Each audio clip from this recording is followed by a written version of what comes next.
1 fit এভাবে দেখাতে চাচ্ছি।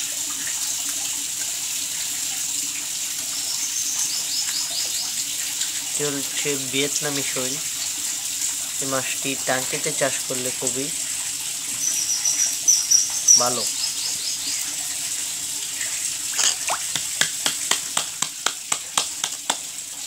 ওয়াও,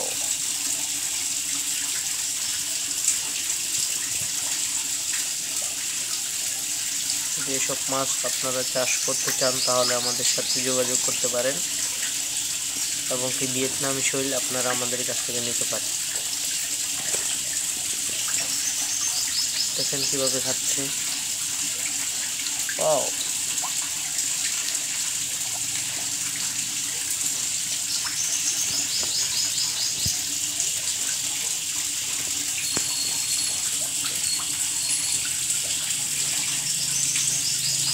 ট্যাঙ্কিতে 1000 পিস শৈল আমরা রেখেছি।